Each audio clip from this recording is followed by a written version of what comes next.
Ed Carmine, welcome to ZHTV. Been a little while since you've been on the channel. Yeah, I was going to say head for radio, so they usually just keep me at my desk. Well, you should be on here more. You're arguably one of the better writers at Zero Hanger, so I like to say. Appreciate that. Yep. So you've gone into a bit of a deep dive on Jack Billings, and there's a really good article. How many words is it? Like 5,000?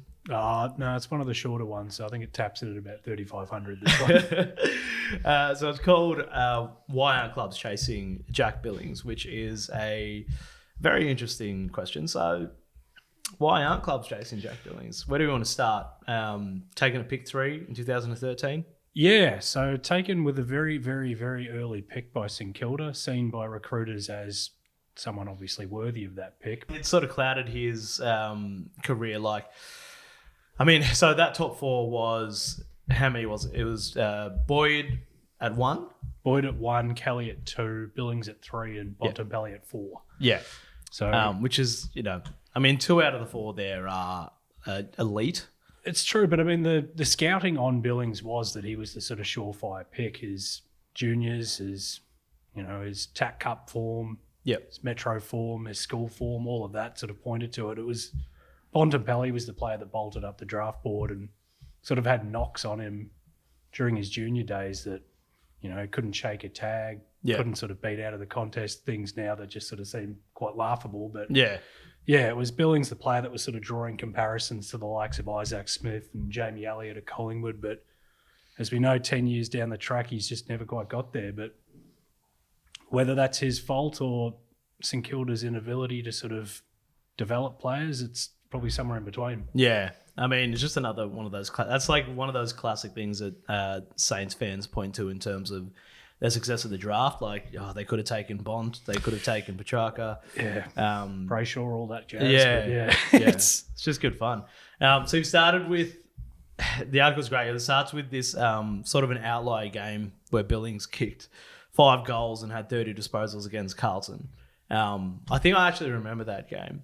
Yeah, because Billings was drafted around that time because for me, obviously I'm a D's supporter, so Saints and D's were sort of coming up at that time, and then there was we had a couple of years there where they all had high draft picks, and Billings was touted as one of those high draft picks, the same vein as like a Oliver and whatnot. Yeah, well, there were definitely Melbourne fans watching St Kilda games at that time, hoping that they'd sort of drop off and vice versa. There was those sort of now infamous articles of which team's going to sort of go on and take a flag first. And fans from sort of both fan bases getting a little bit irate about, the choices of pundits. But yeah, as you say, the 30-5 game for Jack Billings, it's definitely an outlier is the right word. Yeah. It was his 50th game at the level, usually a time when the good players start to sort of show their greatness and whet the appetites of a lot of St Kilda fans, but just never quite got back there. Yeah, he never.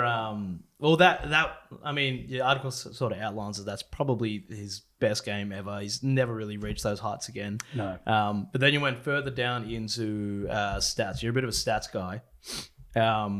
Actually, sorry. Before that, it's not unfair, but as I was comparing him to Bont. Because he was taken ahead of Bont, and then you sort of went through the accolades that Bont has had in comparison to Billings, and Bont's obviously won AFL Premiership, AFLCA Champion Player of the Year, Best First Year Player, 2 Lee Matthews trophies. Just the thing goes on and on. Yeah, All Australian, and then Billings just has like a 22 under 22 nomination and a Rising Star nod. It doesn't look great, does it? No, but it's, again, this is sort of one of the things where it's not the man's fault. Yeah. He didn't ask to be drafted where he was, but it sort of boils down to the fact that it's the way we play these games as fans and outsiders, don't we? St Kilda, once again, after Melbourne's premiership win, longest premiership drought, very success-starved fan base. And minor things like this can be sort of built into really quite painful sores, and someone like Jack Billings has to wear the brunt of it. So it's unfortunate, but it's certainly something that he's had to carry around, and the line I've used is Bont is just the tag that Billings can't shake. Yeah. So you went into his stats. What was your approach there, like in terms of what were you looking for? Oh, I mean, the problem I believe Jack Billings has had across his career is that he's had his sort of job moved around a lot. He's played deep close to goal. He's had to go through the midfield, playing the hardest role of half forward. So you look at the raw numbers and then you boil it down to per game averages and you're sort of just looking to see what he's good at. Yeah. And whether it's symptomatic of him not being quite as good as St Kilda's recruiters thought he might have been, his development sort of going awry, or, you know, he's the line again, the jack of all trades but the master of none. There's no sort of standout statistic. So yeah. But again, as I've sort of run through post that, it's not really his fault in that regard. I mean, you have your job moved every 30 odd games. He's had a new list manager every 50 odd games, a new coach, but yeah. So he's played under three coaches. Three coaches, yeah. Alan Richardson, Brett Ratton, and now Ross Lyon. But it seems as though with the sort of requests coming through that Lyon might be his last one at St Kilda, or if he's moving on this trade period. Yeah. So he's contracted at Moorabbin until the end of 2025. Yeah, I think. Another 2 seasons. Yeah, but they have put him up on the trade. He's up for trade this year. Yeah, essentially. You listen to no one's biting. You're looking at his sort of what his management said. Paul Connors of Connors Sports Management. He's put himself up essentially. It's one where he's looking for the fresh starters. Melbourne fan, obviously, you know someone like a Jack Watts, another high draft pick that didn't quite sort of live up to expectations, whether realistic or otherwise. So it's a similar situation to a lot of draftees. You know, you have these top 10 picks that people look at as certainties and hits, but, you know, at the end of the day, they're 18-year-old kids that sometimes aren't developed properly or let themselves down in terms of what they're doing or yada, yada, those kind of things. But, yeah, it's one where I think he's looking for a fresh start, and yeah, that's what trade period's for, I guess. Yeah, and I guess it'd be good if he could just get a consistent role.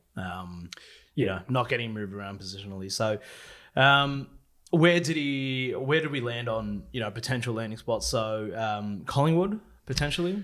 Collingwood sort of leading the pack at this stage because they seem to be the only club that has commented publicly about Jack Billings, and that Graham Wright said that there was, quote unquote, a mild interest in him. Mild interest. It doesn't seem as though, you know, heaven and earth's being moved to put Jack Billings in a Collingwood jumper, but it's worth noting that Wright sort of had similar comments about Tom Mitchell this time last year, and we now know that Tom Mitchell's a Collingwood premiership player. So yeah, I mean, whether that's Wright's go-to and deflecting, or meaning I'll get to this when it needs to be done later on in the piece, I'm not too sure, or whether it's a coincidence, but Collingwood's definitely in the mix. Yeah, I don't know. I just don't see him fitting on that list. But then you've also named Melbourne as well. Yeah, Melbourne was raised earlier.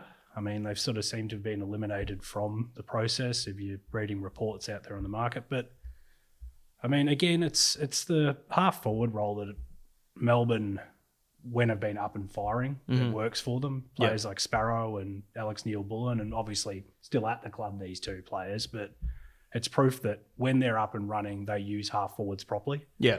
When they're sort of playing that football we saw in the finals at times, I know sort of probably led you a wee bit losing a few hours over September, was the exits out of the middle and the long dumps forward, which Billings himself has become extremely, you know, accustomed to playing at St Kilda. They play a similar style at times. So, yeah, I mean, when up and running, Melbourne works, but obviously the two half forwards are still there. And then you've got Spargo in situation as well. Well, that's what I mean. But, you know, I don't mind shaking things up in that area of the ground, because that is obviously, you know, I mean, not to go on about Melbourne, this is a Jack Billings video, but, you know, we have such an issue with our forward line, but a lot of it has come down to the delivery to the forwards, not so much, you know, converting. The whole team fails to convert in front of goals, but that actual delivery inside 50.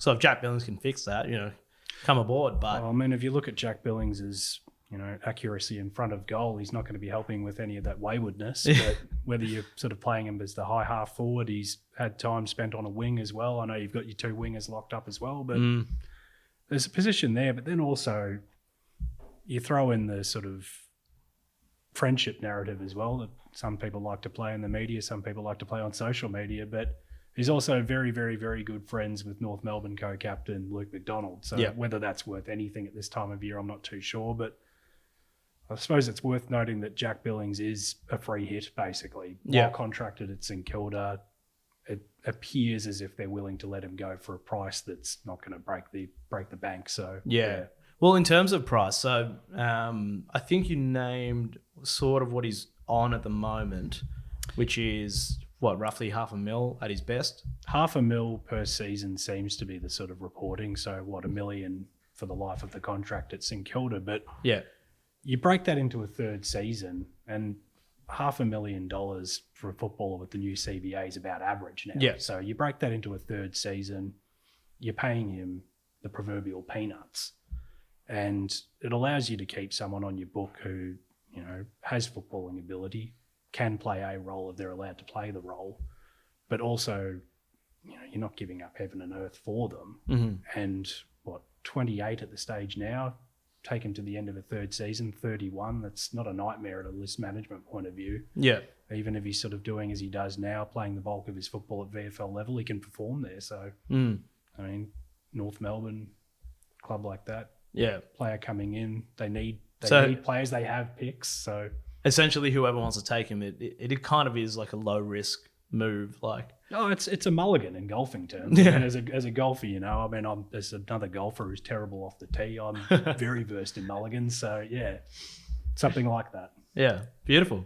All right, well, that is a one to watch. You know, and I think you were saying before, if he does get moved on during this trade period, it might come down to the last 15 minutes of the trade period. What are your predictions? Do you reckon he'll stay, or you reckon he'll find something? I think in this day and age, when you've got a manager coming out saying, you know, my client is looking somewhere else, and you've had pretty sound reports stating the club is willing to let him go for something, it basically just needs enough picks to be moved and enough deals to be done. Think sort of like a Lockie Hunter last year, you know, a pick that probably is unders for what his value might be, but it allows him just to move club and get that fresh start. So, yeah, I suppose tune into the last day of the trade period, maybe really hyper-focus on the last hour, last 15 minutes, and you'll have your answer there, I think.